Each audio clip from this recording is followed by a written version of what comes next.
இது ரெண்டையும் செய்ய தூண்டுவது இந்த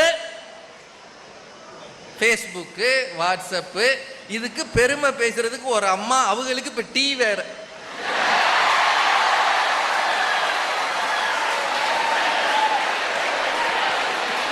குடிங்கப்பா. ரொம்ப நல்ல பேச்சுங்க, அதை நான் இல்லைன்னே சொல்லலை. இவ்வளவு சிறப்பா கவிதாவால தான் பேச முடியும். எங்க அப்பா அம்மா யாராவது ஐ லவ் யூ டியர்னு சொல்லியிருக்காங்களா? ஐ லவ் யூ அப்படின்னு எங்க அப்பா எங்க அம்மாவை பார்த்து சொல்லியிருக்காரா? சொன்னதே இல்லை. நானும் யோசிச்சு பார்க்கிறேன், சொல்லலை. இது எதுவுமே சொல்லாம அவங்க 60 வருஷம் சேர்ந்து வாழ்ந்தார்கள்.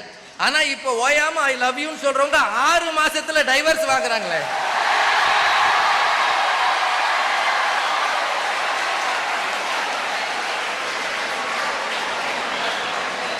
அது என்னன்னு தெரியல. அது எல்லாத்துக்கும் நீங்க